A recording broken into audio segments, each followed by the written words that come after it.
Super, fait que bienvenue à notre team call du 30 octobre. Aujourd'hui, on a comme invité Annie Prévost, suite aux discussions qu'on a eues dans l'équipe, en fait, au sujet de se créer une communauté. Donc, nous, on cherchait des moyens d'aller rejoindre un maximum de personnes parce que sur notre page entreprise, on a réalisé que Facebook avait des tactiques pour nous faire payer, pour c'est ça, donc il limite certaines visibilités et tout ça pour nous inciter à payer pour des publicités. Fait que on a trouvé que ce moyen-là de se créer une communauté était peut-être une bonne idée d'aller rejoindre tout le monde à qui on voulait parler. Parce que quand on parle dans un groupe, ben, on parle à tout le monde reçoit notre message, tout le monde voit nos publications, contrairement à sur notre page. Puis aussi, ben, ça permet de je vais laisser Annie dans le fond parler des avantages. Mais tout ça pour dire que je m'en allais parler à Annie pour lui demander des conseils sur sa communauté en privé. Puis je me suis dit, je pense que je vais l'inviter à notre team call. Puis j'ai vraiment hâte d'entendre ce qu'elle a à nous dire parce que j'attends ce moment-là pour starter ma communauté parce que j'avais le goût de starter ça comme il faut, en force, avec tout en place. Fait qu'Annie, je te laisse la parole, mais avant, je veux juste te présenter pour les gens qui ne te connaissent pas. Donc, Annie est coach depuis le mois d'août 2015. Elle est présentement coach diamant 1 étoile et elle est 5-star legend, all-star legend. Donc, ça veut dire elle a atteint le Success Club 5 depuis 2 ans, c'est 24 mois, all-star. Donc, et elle est coach derrière la page Annie au jour le jour et elle est aussi mentor de l'équipe Annie au jour le jour. Bien, je vais commencer. J'ai un petit document, en fait, je l'ai distribué, j'ai donné à Catherine pour qu'elle puisse vous le donner aussi s'il y en a qui veulent le regarder en même temps, mais sinon, vous pourrez vous y référer ensuite. Alors, je vais juste vous partager mon écran.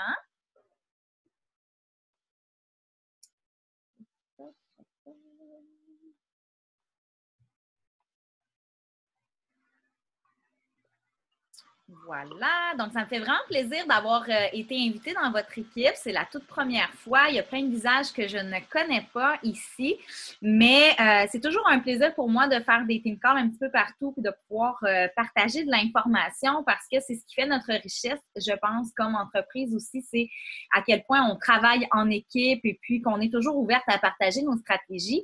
Pour moi, créer une communauté, c'est quelque chose que j'ai fait depuis plus d'1 an. C'est une stratégie que j'ai mis en place il y a un bon moment déjà. Et je vais vraiment vous montrer comment je l'ai construite, comment je l'utilise, qu'est-ce que je fais avec. Et c'est certain que ce sont des stratégies qui évoluent toujours avec le temps. Donc, moi, je l'ai créé avant que Facebook commence à nous jouer des tours. Alors, c'est sûr que je suis encore plus contente de l'avoir aujourd'hui parce qu'on le sait à quel point, Catherine l'a dit tantôt, c'est difficile de plus en plus d'avoir de l'interaction sur nos pages, d'être vu sans être obligé d'investir des budgets faramineux en publicité. Donc, c'est sûr que le groupe Facebook, c'est une stratégie, mais extraordinaire. Et c'est pas la seule, bien sûr, mais c'est une belle façon de pouvoir vous faire voir sans investir de coûts supplémentaires. Puis je vais vous montrer comment je fonctionne. Donc, dans le fond, juste... Hop, dans le fond, c'est pas bien compliqué. Hein? On comprend tout de suite que quand on parle de communauté, là, on parle vraiment d'un groupe. On parle d'un groupe que vous allez créer sur Facebook et maintenant, Facebook vous donne la possibilité de joindre un groupe à votre page. Donc, ce que ça veut dire, c'est que les gens, lorsqu'ils vont arriver sur votre page Facebook, ils vont avoir le lien direct qui va les mener vers votre groupe. Et vous pouvez joindre plusieurs groupes d'ailleurs à votre page. Vous n'êtes pas obligé de vous limiter à un. Moi, j'ai plus d'une communauté. En fait, j'en ai 2. J'en ai une qui est vraiment reliée au coaching. J'en ai une qui est vraiment reliée plus at large. C'est un peu comme mon groupe de fans, je dirais. Donc, c'est vraiment les gens qui me suivent sur ma page qui sont là. Je vais vous présenter surtout ma communauté vraiment reliée à Annie au jour le jour, la page, mais je vais vous parler quand même brièvement de ce que je fais avec mon groupe Info Coaching, style communauté aussi, pour vous montrer qu'il existe plusieurs façons là, de travailler. Donc ici, là, je vous ai juste mis un petit peu rapidement l'image de mon groupe, mais tantôt, on ira voir dans mon Facebook. Je vais vous montrer certaines petites choses directement dans Facebook pour vous montrer ça de façon plus concrète. Donc, là, j'essaie juste de voir où je vais vous mettre. Voilà.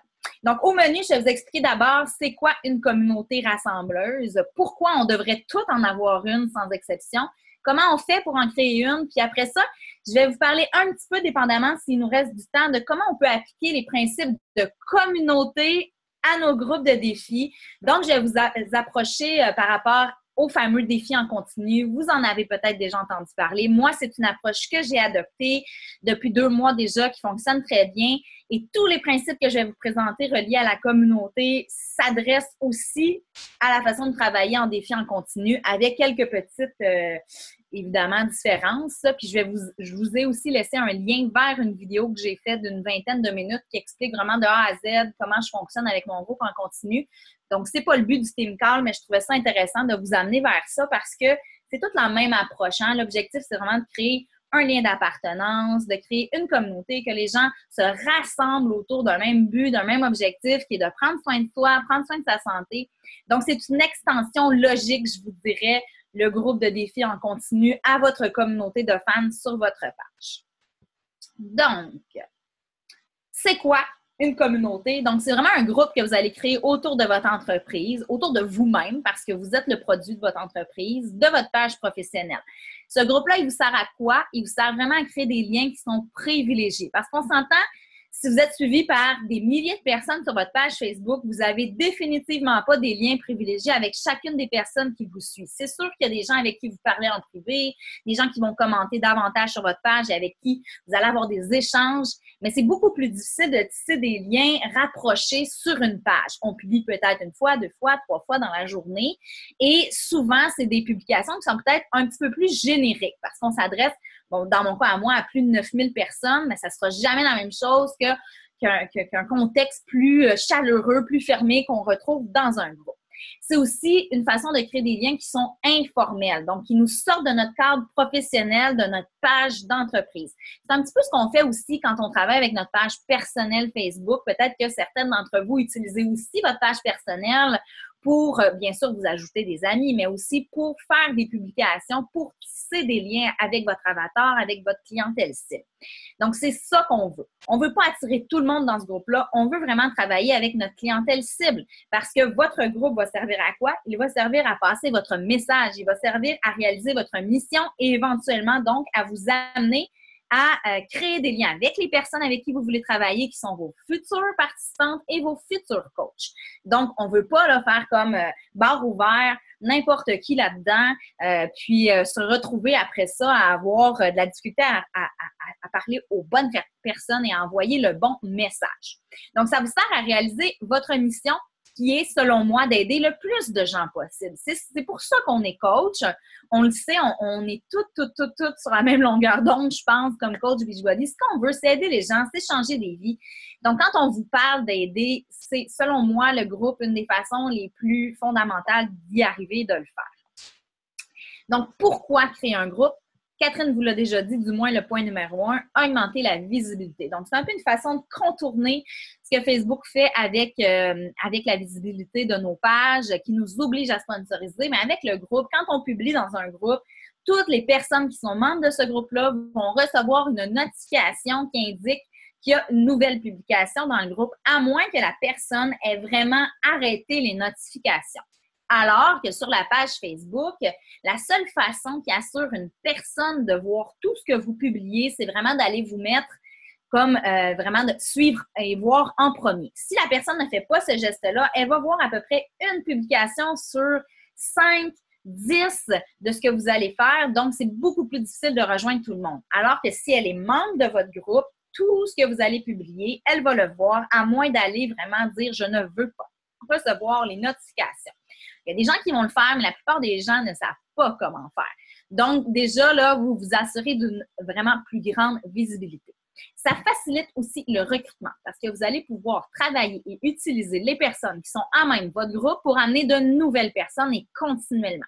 On va le voir dans les méthodes plus concrètes tantôt, mais si vous faites des défis gratuits à même votre communauté ou des concours où vous amenez les gens à ajouter de leurs amis à l'intérieur du groupe, mais vous pouvez facilement faire passer un groupe de 100 à 1000 en dedans de 24 heures. Puis là, ça a l'air big, mais je l'ai fait. Donc, c'est vraiment, vraiment possible. Et je l'ai fait grâce à une revue de 3 fois par jour où j'ai tout simplement dit aux gens, vous allez avoir une chance de la gagner à chaque personne que vous ajoutez dans le groupe. Puis attention, ajoutez pas n'importe qui, s'il vous plaît. Ajoutez des gens qui ont leur santé à cœur, etc., etc. Et le groupe est passé de 100 à 1000 en dedans de 24 heures, je vous le garantis.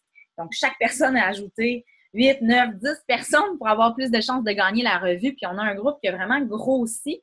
Et oui, c'est sûr qu'il y a des gens qui vont quitter. Mais il y en a plein qui vont peut-être vous découvrir et qui n'ont jamais vu votre page Facebook auparavant, qui n'ont jamais vu aucune de vos publications. Donc, vous vous ouvrez une nouvelle porte que vous n'avez jamais réussi à ouvrir. Donc, vous élargissez votre réseau. Alors, ces gens-là qui sont dans ce groupe-là, bien sûr, on va essayer après ça les amener vers notre page. Donc, les inviter à aimer notre page, devenir amis avec eux. Donc, on ne veut pas juste les laisser dans le groupe, hein, on veut les ramener vers notre page parce que ça fonctionne dans les deux sens.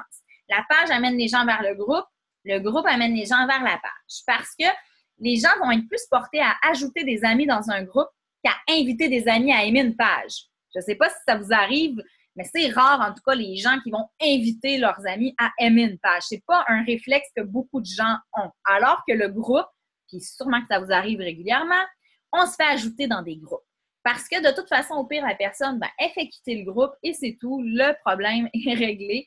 Mais ça, c'est un réflexe que les gens ont beaucoup plus. Alors, on va l'utiliser à notre avantage.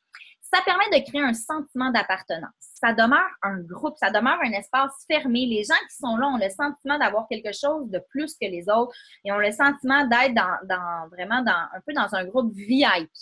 Alors, ça va être important aussi parce que vous allez leur offrir dans ce groupe-là de leur donner ce sentiment-là. Alors, on va voir tantôt que votre groupe ne doit pas être un copier-coller de votre page. Si vous faites juste partager les publications de votre page vers votre groupe, ça ne fonctionnera pas. Les gens vont vite voir que tout ce que vous voulez, dans le fond, c'est avoir plus de gens qui lisent vos publications. Ça ne fonctionnera pas. C'est vraiment pas ça le but d'avoir une communauté. Puis c'est pour ça le terme rassembleur. Il faut que ça rassemble les gens. Il faut qu'ils aillent chercher quelque chose. Donc, on ne veut pas créer une deuxième page. Ça va vous permettre aussi de vous faire connaître sous différents angles. Différent de ce que vous faites sur votre page aussi. Ça peut, puis on va le voir tantôt, mais si vous décidez de vous créer une communauté avec un intérêt particulier. Donc, si je pense par exemple à Maman Hippie, Véronique Ouellette, qui est ma mentor d'ailleurs, elle a vraiment créé sa communauté autour des mamans véganes. Donc, vraiment, elle a été collée en plus à un intérêt qui est propre à ce qu'elle est, à ce qu'elle propage sur sa page. Puis, elle a attiré vraiment des gens qui étaient véganes. Il n'y a pas juste des personnes qui sont véganes dans son groupe, mais elle a vraiment identifié sa communauté autour de ça. Donc, ça lui permet d'en parler beaucoup plus qu'elle le fait sur sa page ou peut-être qu'elle va avoir un angle plus élargi sur sa page de coach. Dans le groupe, elle y va à fond, elle partage toutes ses recettes, il parle de véganisme et tout ça. Ça vous permet aussi de mettre à profit l'influence que les autres ont sur les membres du groupe. Donc, ça vous permet de faire passer votre message, mais dans le fond, à travers vos fans. Et ça, c'est assez exceptionnel. Ça marche vraiment bien. Parce que vos participantes vont être dans votre communauté aussi, puis elles vous aiment, puis elles sont satisfaites de ce que vous avez à offrir. Donc, elles vont vous vendre encore mieux que vous-même, je peux vous le garantir. Quand les gens sont contents, ils ajoutent leurs amis dans le groupe, ils parlent de vous à leurs amis, ils vont aller dire qu'ils ont aimé leur défi de groupe dans le groupe, ils vont dire qu'ils ont trippé sur leur Shakeology, ils vont dire qu'ils viennent juste d'aller s'acheter un Energize, puis c'est donc bien extraordinaire, puis génial. Vous n'aurez même pas besoin d'en parler, ça va se faire tout seul parce qu'il va se créer un sentiment de confiance.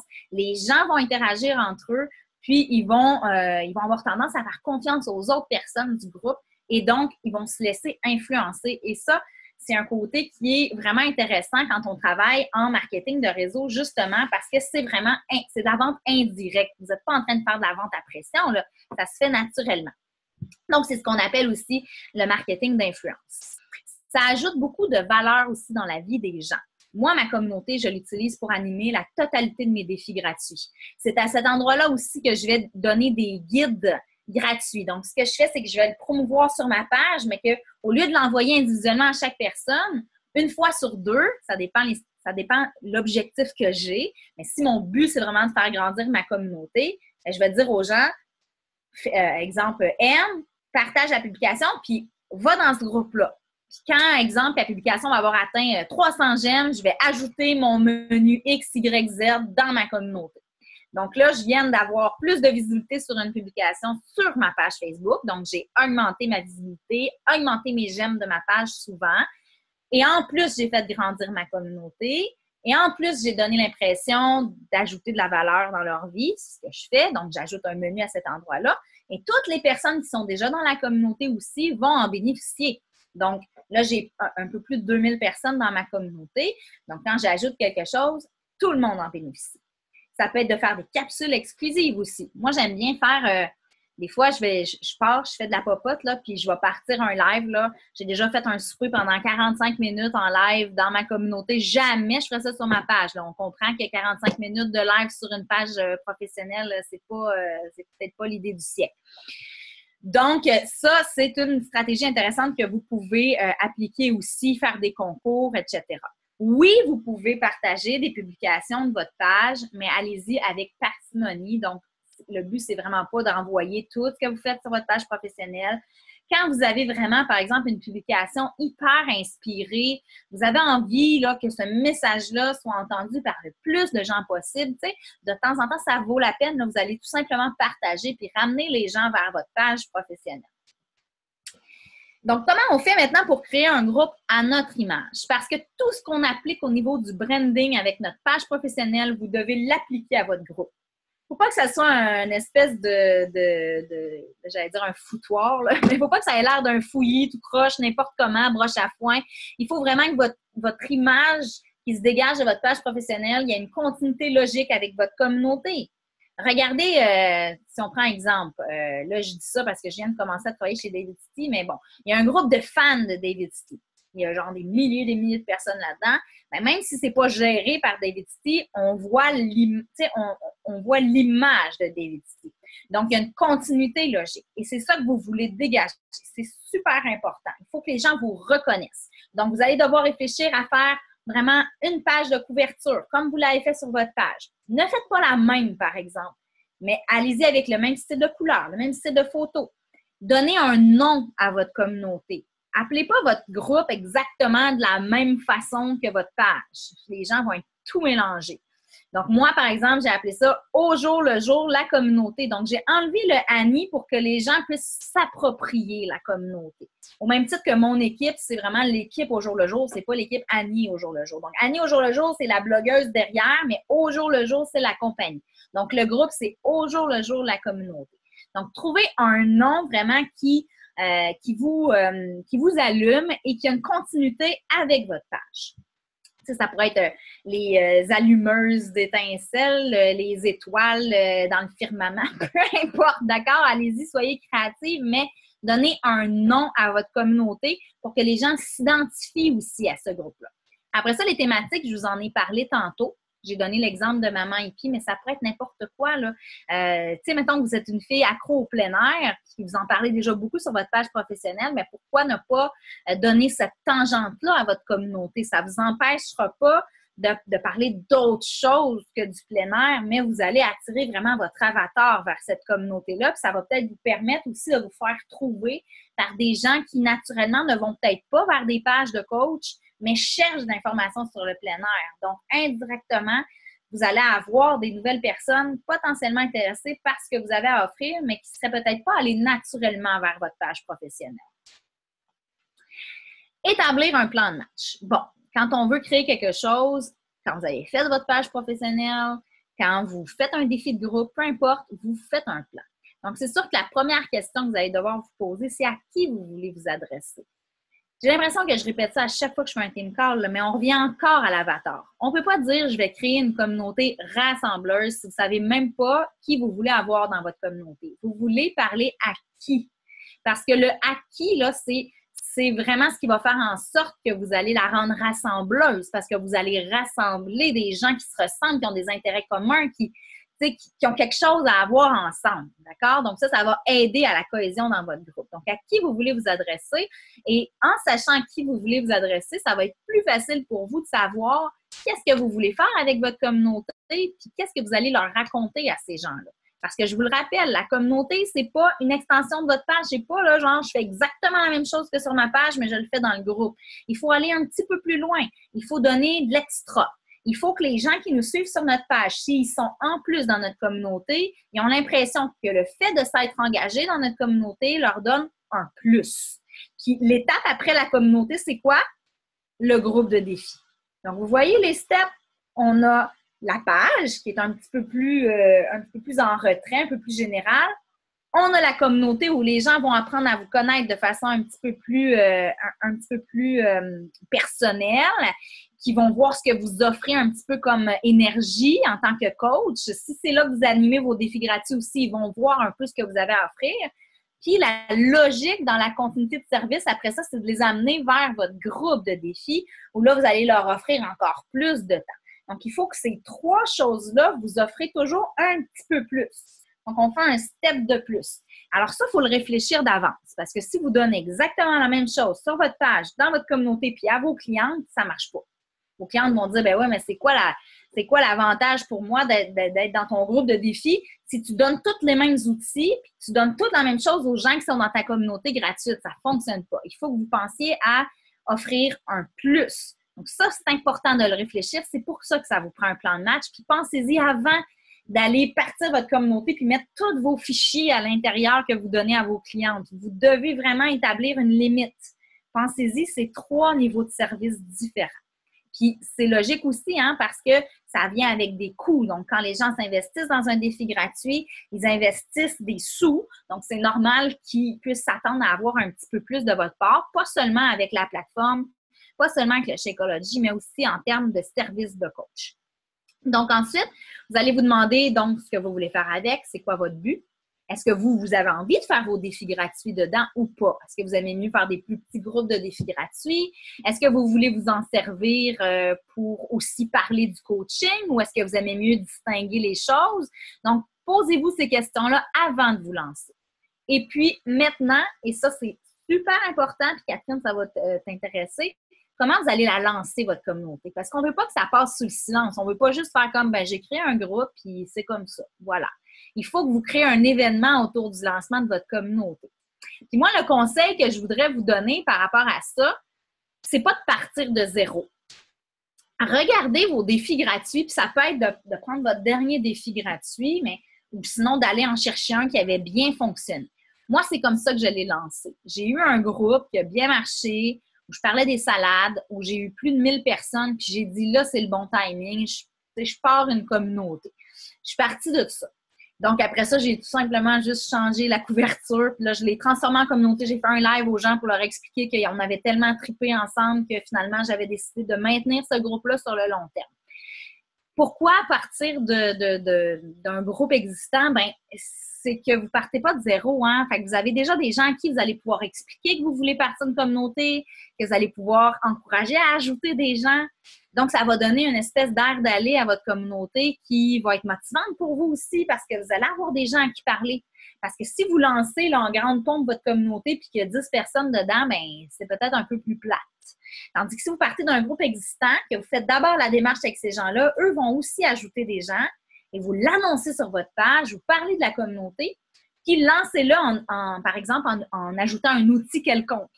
Donc, vous lancez votre communauté, puis vous amenez les gens à aller dedans pour obtenir quelque chose que vous allez leur offrir. Fait que ça va vraiment attirer les gens à rentrer dans la communauté. Puis, assez rapidement, vous allez devoir offrir quelque chose.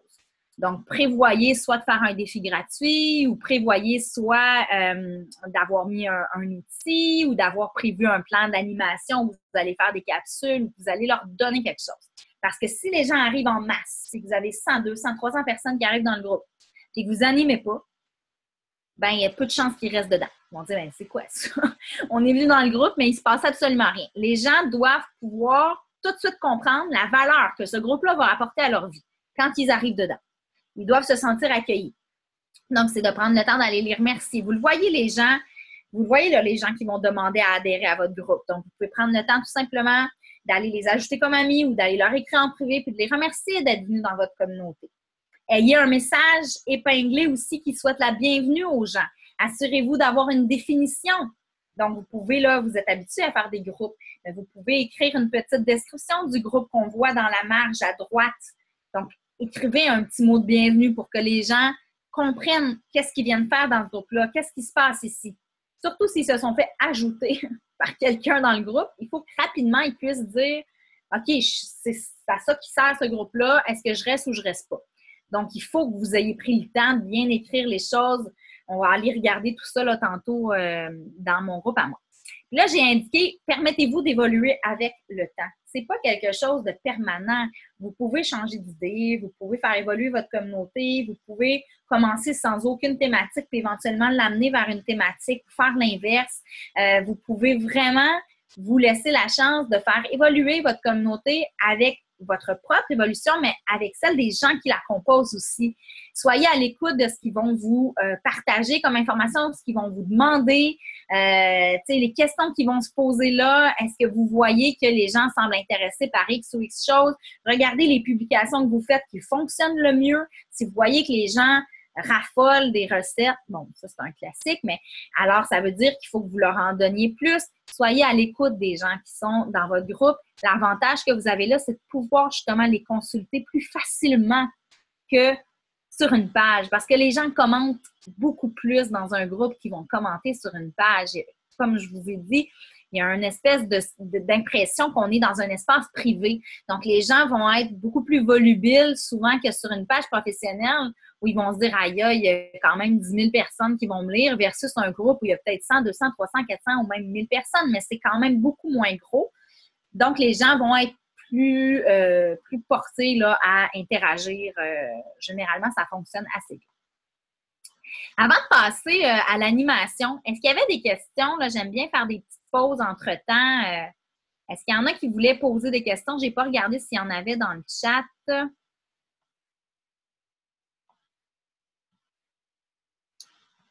Je ne sais pas pourquoi. Moi, j'en aurais peut-être une. Si ouais. On n'a pas dans le. En fait, si tu n'as pas de thème particulier à ta communauté, fait que dans le fond, c'est Annie. Parce que toi, ta page, c'est Annie au jour le jour. Fait que ta communauté, c'est comme Annie en plus. Tout ce que tu partages sur ta page, mais en plus. C'est ça? En fait, c'est surtout, c'est pas juste Annie, c'est vraiment, moi, j'ai centré beaucoup ma communauté autour du au jour le jour. Dans le sens où c'est vraiment le mantra, c'est vraiment la mission, la mentalité, les valeurs qu'il y a derrière ma page. Donc, je m'arrange pour avoir des gens qui reflètent ces valeurs-là puis qui vont aussi partager des trucs en lien avec ça. Donc, ce qui est le fun, c'est de te retrouver un petit peu avec des gens qui vont l'animer un peu naturellement, ta communauté, quand tu vas peut-être être un peu moins présente aussi, qui vont partager des recettes ou qui vont partager des publications qui reflètent les valeurs qui sont dans ton groupe. Fait que si tu ne choisis pas de mettre une thématique, c'est vraiment un petit peu ce qui ressort de ta page. Mais pour ça, ça prend un branding fort. Il faut que tu connaisses tes valeurs, il faut que tu aies un avatar, il faut que tu saches ce que tu veux partager. Parce que si c'est, comme je vous ai dit, un gros foutoir, ben, les gens ne comprendront pas trop, il s'en va où votre groupe. Il faut que vous lui donnez une direction. Il faut qu'ils sachent qu'est-ce qu'ils font là, en tout cas. Est-ce que votre but, c'est de les amener à s'entraîner? Est-ce que c'est un groupe pour les mamans? Est-ce que c'est un groupe pour les étudiantes? Est-ce que c'est un groupe pour les femmes en général? Est-ce qu'il faut qu'il y ait une certaine orientation parce que sinon, les gens ne vont pas être capables de s'identifier à ce groupe-là. Donc ça va être important là, d'y réfléchir. Est-ce qu'il y avait d'autres questions par rapport au plan de match, par rapport vraiment à établir le groupe? Avant de passer à l'animation, je vais quand même aller juste vous montrer le côté technique de la chose, là, tout simplement, de comment on crée le groupe, comment on le joint à notre page. Donc, moi, là, je vous conseille vraiment, comme je vous ai dit, de partir d'un groupe déjà existant. Mais vous allez voir que Facebook vous donne la possibilité de créer vraiment un groupe directement à partir de votre page, mais ce n'est pas ce que je vais vous conseiller de faire. Donc, quand vous arrivez sur votre page, vous avez les onglets ici, là, accueil, à propos, photos. Vous allez avoir l'onglet groupe. C'est le fun parce que sur téléphone cellulaire, quand on arrive sur une page, s'il y a des groupes associés, on les voit, on voit des beaux petits ronds, là, on les voit tout de suite. Fait que les gens vont les voir plus facilement que sur l'ordinateur. Donc, vous voyez que vous avez assez... Annie? Oui. Si on n'ouvre pas notre groupe à partir de notre page de coach, il n'apparaîtra pas sur notre page de coach. Oui, c'est ça que je vais vous montrer. Oui, tu peux aller l'associer, en fait. Ah, génial. OK, parfait. Je te laisse. Partir de n'importe quel groupe existant et l'associer à ta page. Donc, après ça, là, dans ton groupe, tu vas avoir 2 administrateurs. Tu vas avoir toi, ton compte personnel et ta page aussi va être un administrateur. Donc, tu vas pouvoir publier à ton nom ou au nom de ta page dans le même groupe. tu n'es pas obligé de créer vraiment le groupe. Donc, oui, tu peux faire ici créer un groupe, ce que je ne vous conseille pas de faire. Parce qu'à partir du moment où vous allez le créer, il va tout de suite être visible sur votre page. Puis, il ne sera pas prêt à être visible selon moi. Vous êtes mieux de vous partir votre groupe, de tout l'arranger, faire une belle couverture, tout ça. Tu sais, placez vos arrières. Puis après ça, vous allez l'afficher sur votre page quand vous allez être prête à le lancer. Parce que c'est super important la première impression. Si vous l'affichez au grand jour, puis que c'est n'importe quoi, puis que c'est pas clarifié, puis que les gens commencent à demander à adhérer au groupe, il y a comme une espèce de stratégie de marketing que vous avez manqué là. OK? Donc, si vous partez d'un groupe existant, préparez les gens qui sont déjà dans ce groupe-là à ce que vous voulez faire. Expliquez-leur que vous voulez le transformer en communauté. Valorisez-le en disant que, tu sais, il y a tellement eu une belle chimie dans le groupe, tout ça, que vous avez envie d'ajouter encore plus de gens. Commencez à les amener à ajouter des personnes. Tu sais, changez votre bannière. Préparez vos choses, puis après ça, allez l'associer à votre page. Puis là, c'est super simple. Vous avez juste à cliquer, au lieu de créer un groupe, vous cliquez Associer et ça va vous afficher tous vos groupes. Donc, moi, j'en ai 3 d'associés. J'ai au jour le jour la communauté, j'ai ma vie à mon image qui est mon groupe InfoCoach. Puis c'est le même principe, hein? Encore là, on travaille avec la visibilité. J'ai 259 personnes. Les gens font juste toujours s'ajouter. Et à chaque mois, je refais des événements InfoCoach, mais à travers le mois, quand quand je fais des publications reliées au coaching, ou quand je vais dans un super samedi, ou quand je vais feeder ce groupe-là avec l'opportunité d'affaires au-delà d'un InfoCoach organisé qui a lieu une fois par mois.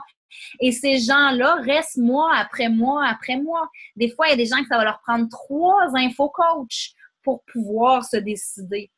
Alors que quand vous l'affichez sur votre page, ils ne vont pas forcément le voir que vous faites un InfoCoach. C'est le même principe avec le défi gratuit. Pourquoi ça vaut la peine de faire vos défis gratuits dans votre communauté? C'est quand vous affichez un défi gratuit sur votre page.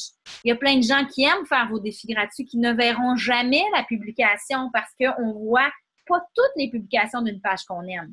Si les gens sont déjà dans le groupe et que vous annoncez le défi gratuit que vous allez faire en créant un événement, la totalité des gens du groupe vont voir que vous faites un défi gratuit. Donc, quand je fais un défi gratuit, je l'annonce sur ma page. J'ai peut-être une 50aine de nouvelles personnes qui intègrent ma communauté, mais j'en ai 2800 aussi qui vont voir mon événement qui indique que je fais un défi gratuit. Donc, dans ces 2800-là, il y en a peut-être 50 qui vont aller s'inscrire à la Clean Week, puis peut-être qu'il y en a juste 20 qui vont participer. Vous savez comment c'est. Si on fait un groupe de défis gratuits, il y a 20 personnes, il y en a peut-être juste 2 qui vont participer. C'est pas parce que j'ai 2000 personnes que j'ai 2000 personnes qui participent. On dit qu'un bon défi gratuit, c'est environ 10 à 15 de participation. Donc, c'est à peu près 15 à 20 personnes, dans mon cas à moi, qui vont vraiment s'impliquer. Sauf qu'à chaque mois, peut-être que ce mois-là, c'était pas le bon mois pour la personne, mais le mois d'après, quand je vais l'annoncer, c'est peut-être là qu'elle va avoir le goût de s'impliquer. Donc, on travaille sur le long terme, ce qu'on ne peut pas faire si on crée toujours des nouveaux groupes. Et ce que ça fait aussi, c'est que les personnes apprennent à se connaître entre elles. Donc, les participantes qui interagissent dans vos défis gratuits créent des liens entre elles aussi, peuvent devenir amies à l'extérieur.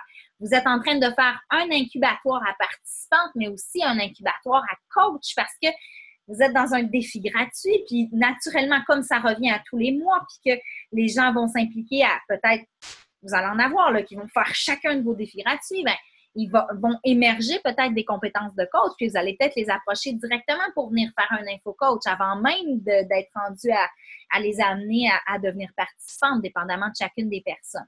Donc, c'est vraiment un avantage notoire de faire ça parce qu'il y en a qui ont besoin qu'on tape sur le clou longtemps avant de passer à l'action. C'est ça que ça permet de faire. Ils vont voir votre événement passer mois après mois, puis moi, j'en ai qui ont été dans ma communauté pendant 6 mois, puis jamais se sont inscrits au Beachbody On Demand gratuit. Maintenant, on a la Clean Week. Ça a peut-être pris 6 mois, 7 mois, même 1 an avant qu'ils le fassent. Mais à un moment donné, à force de le voir, ils se sont dit, bon, OK, tu sais, je vais l'essayer. Il y a des gens comme ça. Alors ça, c'est un gros avantage. Fait que c'est super simple. Moi, j'ai aussi là, un groupe au jour le jour en voyage. C'est un groupe que j'ai créé, honnêtement, parce que c'est le fun là, de montrer vraiment notre aventure de A à Z quand on est dans les voyages Success Club ou quand on est dans le Summit. Mais c'est pas tout le monde qui a envie de voir ça tout le temps. Donc, j'ai vraiment créé un groupe voyage où les gens qui ont plus ce type d'intérêt-là puis qui ont envie aussi d'avoir des vidéos de ce qui se passe dans les villes que je visite puis tout ça, c'est dans ce groupe-là que ça se passe. Ça me permet vraiment de ne pas tanner les gens puis de leur offrir vraiment ce qui les intéresse. J'ai des gens qui sont dans les 3 groupes, puis il y a des gens qui sont dans seulement un groupe, puis il y a des gens qui sont dans plus qu'un groupe. Donc, c'est ce que ça permet de faire aussi. Alors, voilà pour ça. Maintenant, on va parler de l'animation s'il n'y avait pas d'autres questions. Là, je ne vois pas le chat. Converser. Est-ce qu'il y avait des questions? Non, vous êtes tranquille, hein? Alors, on va revenir à ça ici. Au niveau de l'animation maintenant. L'animation, je ne vais pas vous surprendre en commençant par le point constance. Pourquoi? Parce que si vous disparaissez, même si c'est un groupe, là, même si la visibilité elle est assurée parce que les gens dans le groupe vont voir vos publications, même si vous publiez une fois par année, la constance, ça va être en lien avec le lien d'appartenance qui se crée. Si vous disparaissez, que vous n'êtes jamais là, que vous n'êtes pas présente dans le groupe, c'est difficile pour les gens de s'attacher à vous, c'est difficile pour les gens d'apprendre à vous connaître, c'est difficile de savoir à qui ils ont affaire. Ils sont peut-être dans ce groupe-là parce qu'ils ont été ajoutés par quelqu'un. Ils ne suivent peut-être pas votre page professionnelle. Donc, si vous n'êtes pas présente dans le groupe, dans le fond, ils ne comprennent absolument pas que c'est le groupe d'une fille qui a des services à offrir. Puis, ils sont un peu perdus là-dedans. Puis vous, vous perdez un peu l'objectif de ce groupe-là qui est éventuellement, bien sûr, d'avoir plus de clientes et puis d'aider le plus de gens possible. Donc, la constance. La constance, est-ce que ça veut dire de publier tous les jours? Pas forcément, mais faites-vous quand même un plan de match, gardez votre groupe en tête. Vous pourriez dire, tu sais, moi, je vais vraiment l'animer intensément une semaine par mois, faire un défi gratuit, puis 1 à 2 publications par semaine le reste du temps. Donc, tu sais, mais il faut que vous l'ayez dans votre organisation. Moi, quand j'ai créé ma communauté, j'ai fait le choix de ne plus faire de groupe de clientes. Parce qu'à un moment donné, c'est qu'on est partout. Moi, j'avais un groupe pour la totalité de mes anciennes clientes. J'avais un groupe VIP pour mes coachs à rabais. J'avais mon groupe de défis, mon groupe de coach. À un moment donné, on vient un petit peu folle là-dedans. Je me suis rendu compte qu'au final, ce que je donnais à ma communauté, c'est parfait pour mon groupe de clientes aussi. C'est un peu la même chose. Quand j'ai des messages à passer à mes clientes, j'utilise maintenant le courriel où vous pouvez créer une conversation Facebook aussi dans laquelle vous mettez toutes vos clientes. Si vous voulez leur partager des promotions puis que vous trouvez ça peut-être trop pointu pour aller mettre ça dans votre communauté parce que ça fait peut-être un peu trop vente, soit utiliser le courriel ou la conversation. En passant, avec le nouveau Coaching Line Office, on a une option extraordinaire qui est d'aller cocher nos clientes et de pouvoir directement envoyer ça dans un courriel Gmail. Pas besoin d'aller copier les courriels. Vous sélectionnez les clientes que vous voulez, ça ouvre une page de courriel, vous écrivez votre message, puis vous envoyez ça, par exemple, à toutes vos coachs ou à toutes vos clientes québécoises, parce que des fois, on a plein de leads. Ça, c'est vraiment le fun. Vous pouvez créer des listes. Alors, allez l'explorer, cette option-là. Moi, c'est la conclusion que j'ai fini par avoir parce que quand on essaie de se dédoubler partout, finalement, on n'est jamais vraiment présente nulle part. Alors, en diminuant mes interactions comme ça, ça m'a permis de pouvoir m'investir plus concrètement et je leur offre exactement la même chose de toute façon. Fait que, ça ne donnait pas grand-chose d'aller publier la même chose à 2 places. Donc, voilà pour ça. Puis, vous allez voir tantôt quand je vais vous parler de ma communauté en continu aussi, avec les filles qui renouvellent leur chéco, ça crée quand même un sentiment d'appartenance à cet endroit-là aussi. Évitez de faire une coquille vide, donc un groupe où vous êtes complètement absente, où vous faites juste partager votre page professionnelle, ou pire encore, vous faites juste partager des concours que vous faites ou des promotions. Ça, c'est la pire chose à faire, là. Parce que utiliser un groupe où vous mettez des gens pour leur parler de prix et de promotion, ça revient au même que de faire de la vente à pression, honnêtement. Donc, ne faites pas ça, ça ne sert pas à ça. Soyez créative et spontanée. Il faut là que vous ayez juste comme envie de partager naturellement. L'avantage avec ça, c'est un peu comme avec les Insta Stories. Bon, c'est sûr que les Insta Stories ou Snapchat, ça disparaît après 24 heures. À la limite, si vous trouvez que vous n'avez pas été bien bonne dans votre spontanéité, ça supprime une publication. C'est pas la fin du monde. Mais il faut que vous ayez un petit peu le même réflexe. C'est-à-dire que vous avez un pop-up, vous avez une idée, vous allez la partager là. Vous avez moins besoin de peaufiner, de travailler, d'avoir une qualité professionnelle que sur votre page. Donc, c'est ça l'avantage que ça a. Ça vous permet d'aller plus dans la matière brute. Alors ça, c'est le fun aussi parce que les gens, ils voient la personne humaine, imparfaite, qui traverse les mêmes défis qu'eux dans son quotidien à cet endroit-là. Tu sais, on va souvent avoir plus des filtres, on va être un petit peu plus cute, arrangé sur notre page pro, mais on sait très bien que c'est pas la réalité, hein? On se mentira pas, là. Fait que c'est sûr que d'avoir une communauté comme ça permet de vous montrer sur votre vrai jour, de vous rendre humaine, puis ça, les gens, ils aiment ça. Ils aiment ça, les gens. Moi, je me le fais dire tout le temps. Hey, ce que j'aime, là, c'est que toi, t'es comme Madame Tout-le-Monde, genre. Je pourrais le prendre comme un défaut, mais non, je suis comme, c'est en plein ça que je veux. Je veux que tu aies l'impression que, tu sais, moi aussi, j'en arrache comme toi, mais si je suis capable de le faire, tu es capable toi aussi, puis, tu sais, on va y arriver ensemble. Utilisez la fonction événement. Ça, c'est hot. Parce que ça permet vraiment d'engager, c'est comme un step de plus. Donc, vous créez un défi gratuit, faites un événement dans le groupe, puis invitez les gens directement. Et là, créez, tu sais, vraiment expliquez pourquoi vous faites votre événement, puis tout ça, puis vantez-le, votre événement. Après ça, c'est sûr que c'est à même le groupe que vous allez faire vos publications, mais ça crée un momentum. Si vous faites des lives, si vous faites des capsules, créez un événement. Ça va leur faire un petit rappel. Ça va leur dire, you, à telle heure, il se passe telle chose. Ça vous êtes encore plus certaine que ça va vraiment amener les gens à être présents quand vous allez faire votre live. Ça, c'est le fun. Je le fais avec Ma vie à mon image, mon groupe InfoCoach. Chaque fois qu'on fait un InfoCoach pour les capsules, on met un événement, puis les gens vont se mettre un petit rappel, puis on a beaucoup plus de gens qui sont présents comme ça quand on fait nos lives dans le groupe que lorsqu'on ne faisait pas d'événement, puis qu'on faisait juste apparaître, puis faire une publication qui disait à 8h30, on va être en live. Le fait de faire un événement, que les gens cliquent intéressés ou je vais être présent, c'est comme un engagement de plus. Les gens sentent qu'ils se sont engagés à quelque chose. Là, j'ai vu qu'il y avait une question. Super samedi, je sais pas. Excusez-moi, non, mais c'est parce que pour l'événement, je me disais que tu mets ton super samedi dans ta communauté. Quoi, le super samedi, je le ferai plus dans ma vie à mon image parce que moi, personnellement, je trouve vraiment que les super samedis, ça ne s'adresse pas forcément à tout le monde. J'ai vécu l'expérience d'amener des gens out of nowhere, que ça soit pas forcément positif. Dans ma vie à mon image, c'est oui des participantes, mais c'est des gens qui ont quand même, sont pas encore coach, mais qui ont quand même un intérêt ou que j'ai ajouté là parce que c'est mes coachs à rabais. Toutes mes coachs à rabais, je les ajoute naturellement, j'ai mis là dans mon groupe InfoCoach. Après ça, ils en font ce qu'ils veulent, mais j'ai mis là. Donc, j'aime mieux travailler au niveau des super samedis à cet endroit-là. Ça crée moins de déception parce qu'on s'entend que à part la partie entraînement, là, les conférences, tout ça, c'est un peu épeurant pour des participants qui ne veulent pas forcément devenir coach et tout ça. Il faut comme les préparer à, tu sais, moi, j'en amène des fois, là, je fais toujours dans mon groupe défi, je vais toujours tirer un billet pour le Super Samedi parmi mes participantes. Mais dans la communauté, c'est beaucoup plus large. C'est pas forcément des gens qui sont vos participantes. Fait que, tu sais, ils peuvent se créer des attentes, là, que ça va être un événement vraiment ultra fitness, mais au final, on s'entraîne 30 minutes, 1 heure, puis c'est fini, là. Après ça, c'est beaucoup plus axé sur le coaching. Fait que j'aime mieux y aller en one-on-one, en parlant avec la personne, en expliquant, tu sais, ça va ressembler à quoi, là, qu'est-ce qui va se passer, puis pour vraiment cadrer ses attentes. Fait que si je l'affiche dans ma communauté avec 2000 personnes, puis qu'il y a plein de monde qui vont là puis qui sont déçus, mais il faut que je le gère après puis ça me tente peut-être un petit peu moins. Mais oui, ça pourrait être, c'est vraiment à vous de prendre les décisions qui vous conviennent, mais c'est exactement ce que vous pouvez faire avec ça.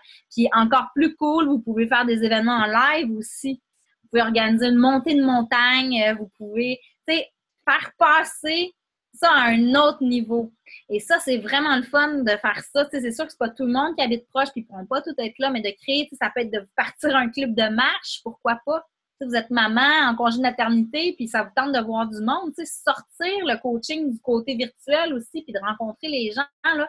Vous n'avez pas idée à quel point vous allez aller les rencontrer, puis s'ils ne sont pas encore participantes, là, moi, je ne leur donne pas un mois qu'ils sont dans votre défi de groupe, là.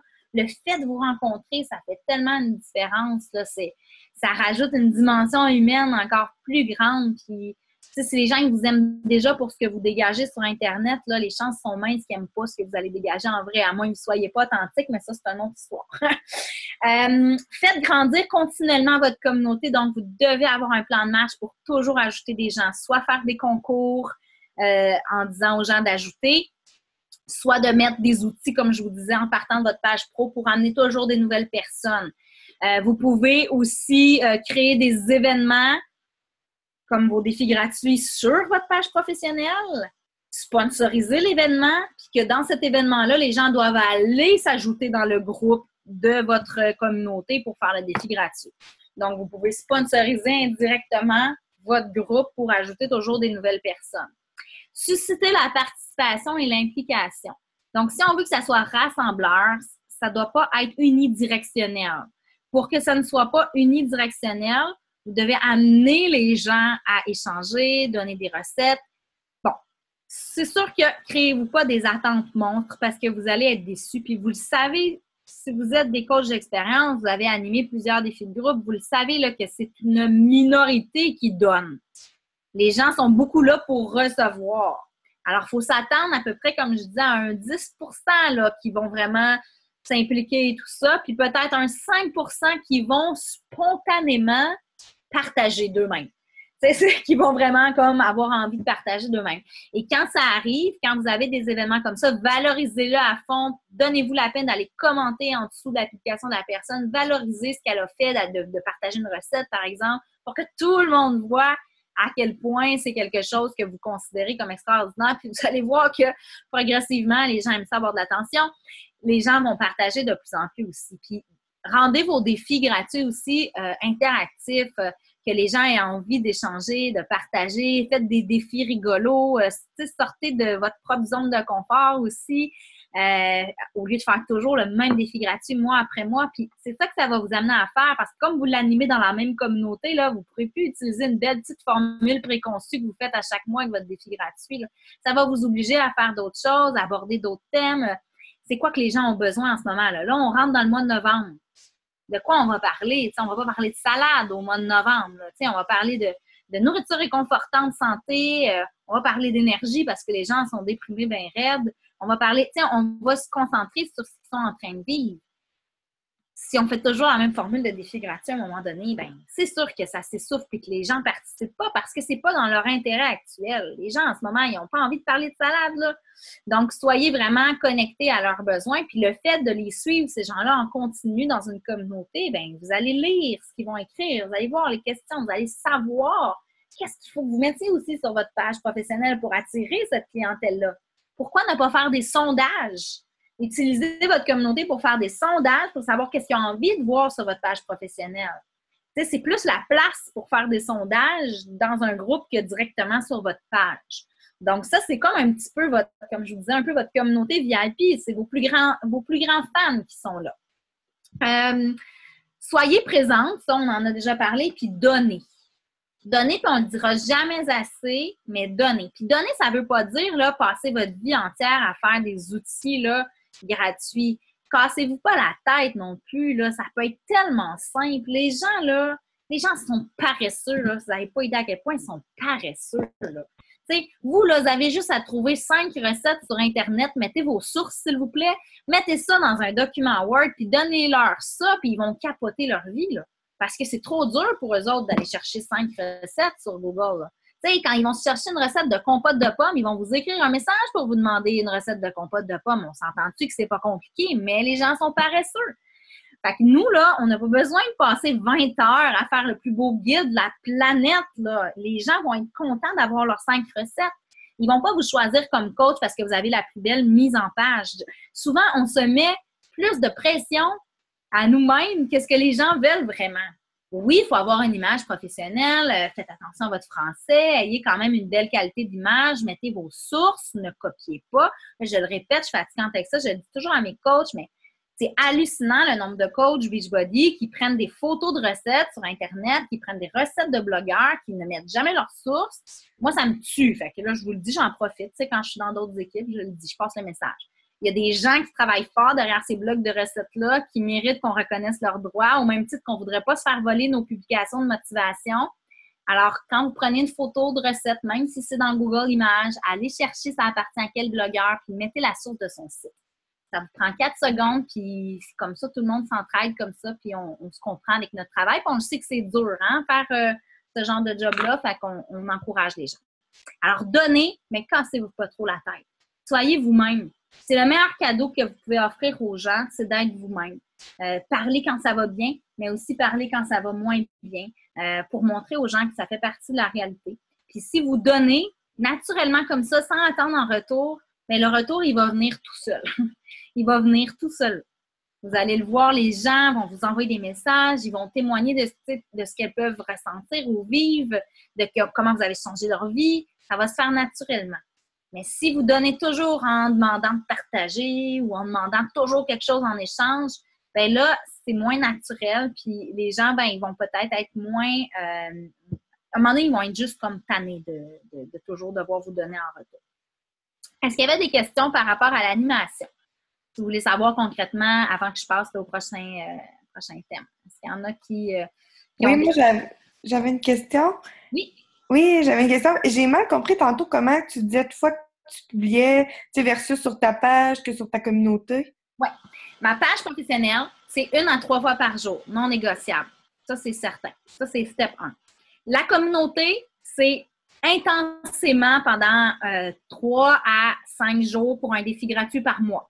Puis après ça, c'est vraiment à chacune de décider. Alors, on peut dire, OK, bien, les autres semaines, je vais publier peut-être 2 fois par semaine. S'il y en a qui sont motivés et qui veulent publier tous les jours, puis vous avez le temps, c'est correct, mais ça doit passer en deuxième. Il ne faut pas que vous passiez votre communauté avant votre page. Si vous avez du temps d'extra, pourquoi pas tous les jours? Puis vous pouvez aussi juste partager des choses que vous voyez là sur Internet. Combien de liens on enregistre là, sur Facebook? On en enregistre des tonnes. Partagez ça. Des articles intéressants, partagez-le, donnez de la valeur, soyez un relais d'information. On ne fait pas ça sur notre page, on ne fait pas juste partager un article, je ne sais pas moi, sur la nutrition. Alors que dans votre communauté, là, vous pouvez faire ça. Vous pouvez vous enregistrer un paquet de liens puis programmer d'avance des publications. Puis, ça va se faire un petit peu tout seul dans votre groupe aussi pour vous assurer que ça demeure animé.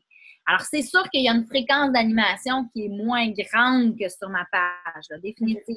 Mais il faut quand même avoir une présence. Il faut se montrer la binette minimum 1 fois par semaine. Il faut que les gens se rappellent qu'on existe. Là. Merci. Moi, j'avais une question par rapport à qu'est-ce que ça t'a libéré comme groupe? Parce que tu dis, on a beaucoup de groupes, mais Mon groupe de clientes. J'avais un groupe de toutes mes anciennes clientes là, avec quelques personnes. Je l'ai arrêté. Je l'ai arrêté, comme je disais, ils sont dans la communauté maintenant, mais quand j'ai des messages plus les promotions ou des messages vraiment ciblés en lien avec des gens qui ont déjà fait un défi, j'utilise le email maintenant. C'est bon. Conversation Facebook. Super, merci. Donc, on va conclure ça, dans le fond, sur juste, je vais vous donner quelques petits aspects techniques là, sur l'organisation du groupe, comment rendre ça attrayant, dans le fond, pour les gens. Je vais juste nous tasser ici. Donc, les thématiques, mais vous pourriez décider justement de mettre une thématique par mois, par exemple. Hein, vous pourriez déjà planifier d'avance, moi, en novembre, je vais parler de l'énergie. En décembre, je vais parler du temps des fêtes. En janvier, je vais parler des résolutions. Peu importe, vous pouvez vous donner des thèmes comme ça, puis concentrer vos animations, vos publications autour d'un thème. Puis là, vous pourriez après ça aussi construire votre défi gratuit autour du même thème, puis le reste du mois, continuer un petit peu de partager autour de ce thème-là. Fait que ça vous libère un peu un stress de chercher des idées parce qu'une fois que vous avez défini un thème, mais vous savez un petit peu plus vers quoi vous orienter. La section fichier. La section fichier, là, il y a tellement de choses qu'on peut faire avec ça. Je vais aller vous montrer là, rapidement. Mais faites juste vous assurer là, de ne pas faire un gros bordel avec ça parce que les gens ne se retrouveront pas, ils ne trouveront pas ça intéressant. Donc, un truc, puis là, je ne vais pas vous montrer celle de ma communauté. Là, je vais aller vous en montrer un autre. Je vais essayer d'enlever mon PowerPoint. OK, voilà. Donc, je vais aller vous montrer, par exemple, mon groupe d'équipe. Donc, avec la section fichier, là, ce que je recommande vraiment, c'est de faire des fichiers de fichiers pour pouvoir avoir des thématiques. Parce que vous le savez, la section fichier, on ne peut pas la classer. Hein? On peut juste comme mettre des fichiers comme ça. Alors, le truc que j'ai découvert pour classer un peu mes fichiers, c'est vraiment de créer un document. Quand on fait ici, là, créer un document ici. Donc, vraiment de créer un document, par exemple, là, je vais prendre n'importe quoi. Là, mettons, ça pourrait très bien être dans un groupe aussi. Là, bon. Alors, je me crée une fiche comme ça, j'explique un peu où je m'en vais avec ça, puis je mets des liens. Donc, ça peut être des liens Google Drive qui vont amener les gens vers les fichiers en question. Alors, ça devient un petit peu comme un master. Dans le sens où on sait que là-dedans, on retrouve tous des trucs. Tu sais, ça pourrait être collation. Vous faites un fichier collation. À chaque fois que vous trouvez un article, vous avez des recettes ou des choses sur Internet en lien avec les collations, vous allez tout simplement juste aller écrire ce que c'est une description puis mettre les liens. Comme ça, une personne qui arrive dans votre section fichier de votre groupe, elle cherche sur les collations, elle va trouver en 2 temps 3 mouvements, elle va ouvrir ça puis elle va voir toutes les choses que vous avez trouvées. Donc, ça facilite votre vie à vous, mais aussi celle des gens qui vont vous suivre. Puis ça, c'est super facile après ça de se retrouver pour les personnes parce qu'il n'y a pas 14 000 fichiers, il y en a juste peut-être une vingtaine avec des thématiques qui sont à l'intérieur. Donc, ça, c'est vraiment un bon truc pour organiser ce que vous allez leur offrir à vos clientes. Mais ça peut être aussi, pas juste à vos clientes, mais à votre communauté. Ça peut être de créer un Google Drive aussi, vraiment spécifique à votre communauté, donner le lien aux gens, puis tout organiser ça par dossier, vos guides gratuits, par exemple, etc. Le Google Drive, par contre, vous ne pouvez pas mettre des liens Internet. Fait que ce qui est intéressant avec la section fichiers, c'est que vous pouvez à la fois mettre des liens Google Drive et mettre des liens Internet dans un même document classé par thème. Ensuite, les entêtes de publication. Donc, ça aussi, vous voulez faciliter la recherche parce qu'une communauté, ben, il va en avoir de la publication à long terme qui va apparaître là-dedans. Donc, quand vous publiez, essayez d'avoir des entêtes avec des mots-clés. Par exemple, si mon dernier défi gratuit, ben, ce que je faisais, c'est que je mettais le titre du défi gratuit toujours au début de ma publication. Toujours de la même façon. Comme ça, si je fais une recherche, puis j'écris je sais pas, moi, mettons que je fais un défi gratuit sur les smoothies, là, peu importe, si je tape smoothie, là, toutes les publications de mon défi gratuit vont apparaître en un clic. Donc, ça vous facilite la vie parce que vous pouvez retrouver les publications, mais la personne qui veut se rappeler ou retrouver des choses sur votre défi gratuit facilement, elle va taper smoothie puis elle va toutes les retrouver. Donc, ça, c'est vraiment facilitant. Alors, si vous travaillez avec des thématiques aussi, toujours mettre un thème, un mot-clé, quelque chose dès le début là, pour faciliter la recherche. Créer des règlements. Ça, c'est super important. Créer un fichier, là, un document dans votre section fichier avec les règles, ce que vous attendez des gens dans votre communauté. Comment vous voulez que ça se passe, le respect, etc., etc. Affichez ça, puis assurez-vous que les gens la lisent. C'est sûr qu'on s'entend. Moi, en tout cas, j'ai jamais vraiment eu de modération à faire là. Des fois, il y a des gens par rapport qui apparaissent dans le groupe parce que c'est des virus, en quelque sorte, là, puis là, ils viennent publier des affaires. Mais ça se bannit, ça se bloque, on les enlève, mais c'est très rare que vous allez avoir des situations conflictuelles, mais je vous recommande quand même de mettre les choses au clair. Puis si votre communauté, elle devient vraiment grosse, mais pourquoi pas avoir des modérateurs? Si vous avez 2-3 par personne qui participent beaucoup dans votre communauté, vous pouvez leur proposer de devenir modérateur, puis ils vont pouvoir analyser aussi certaines publications, puis avoir, comme vous, la possibilité de supprimer s'ils jugent que c'est abusif et que ça ne respecte pas la réglementation. Puis les gens sont valorisés là-dedans. Les gens aiment ça être modérateurs dans les groupes. Donc, ça peut être quelque chose de vraiment le fun à faire aussi. Donc, ça fait le tour pour ma communauté. Je vais juste aller vous montrer rapidement là, pour mon dernier défi gratuit ce que ça peut ressembler quand il y a un défi gratuit dedans. Non, là, je ne suis pas dans le bon groupe.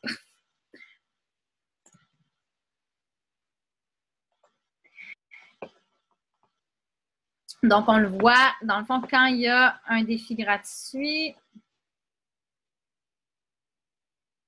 voyez-vous, défi gratuit, 1 semaine en équilibre, je mets toujours le même titre avec la publication.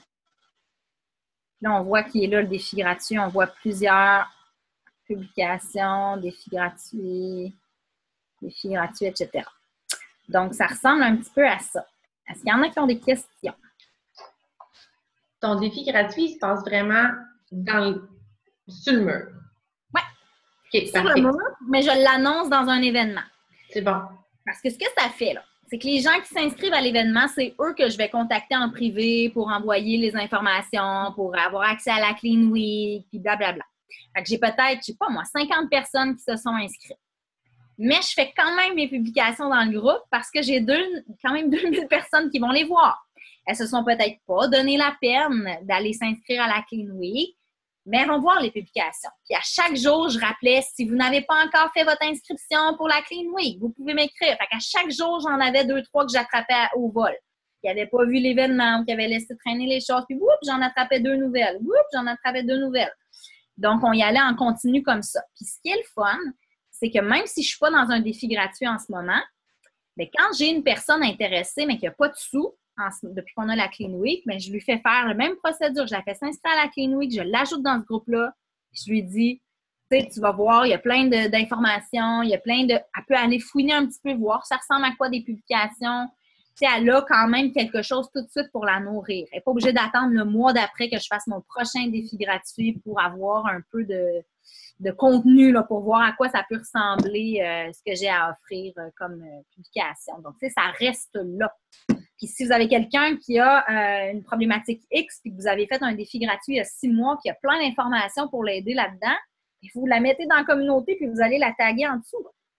Tu sais, ça fait en sorte que vous archivez aussi puis tout est centralisé à la même place.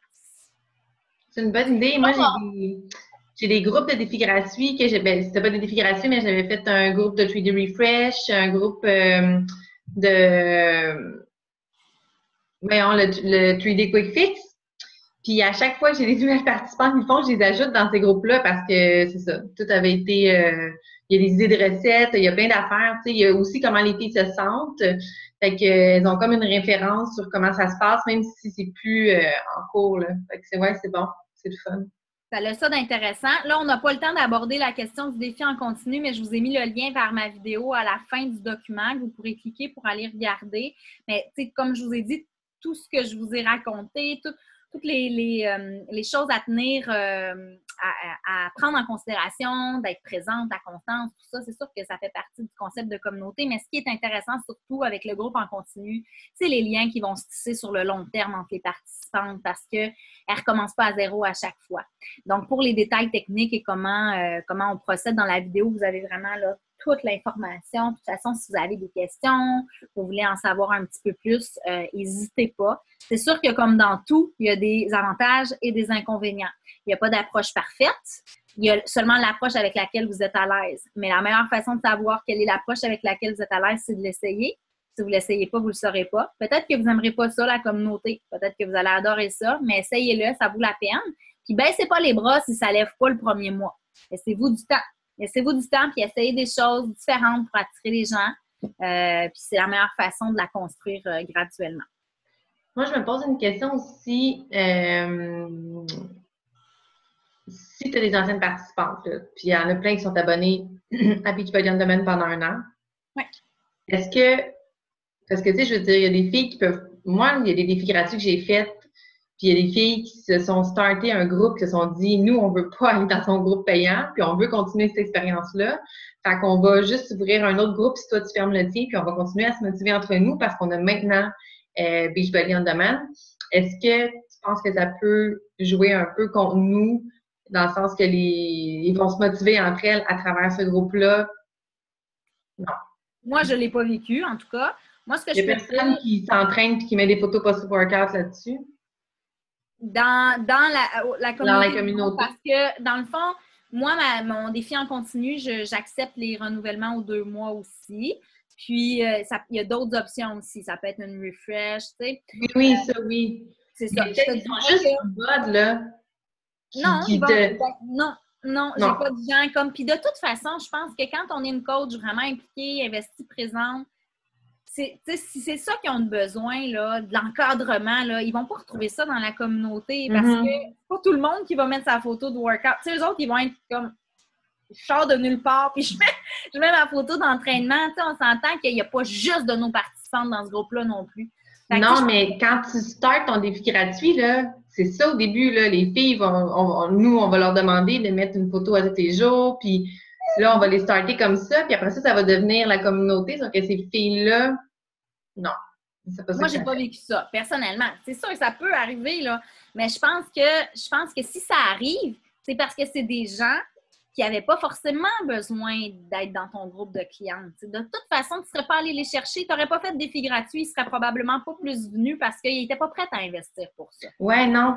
Mais c'est parce que je me dis, je voudrais juste pas que ça devienne un groupe de tout ça, que les sais, que tout le monde, finalement, qui s'ajoute, vive l'expérience du défi de groupe, finalement. Là, ça m'étonnerait vraiment beaucoup, puis ça va dépendre de comment tu l'amènes aussi. C'est sûr que moi, personnellement, dans mes défis gratuits, je mets pas juste en phase là-dessus.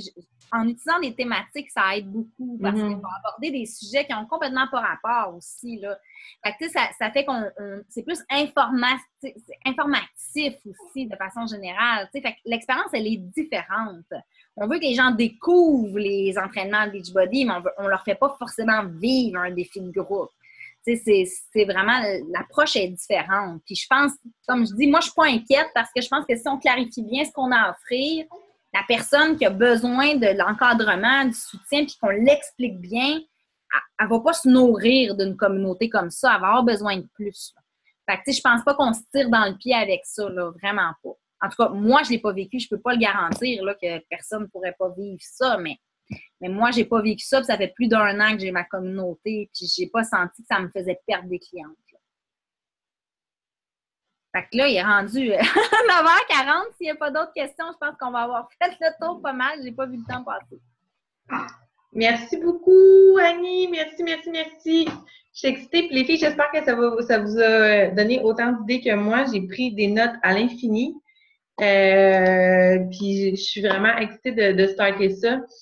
Fait que merci pour ta générosité, ton temps, ta belle présentation. C'était super. J'ai hâte de présenter ça au reste de l'équipe. Puis je vous souhaite une belle fin de journée. Merci pour votre temps, tout le monde. Merci d'avoir été là. Merci tout le monde. Bonne fin de soirée. Salut.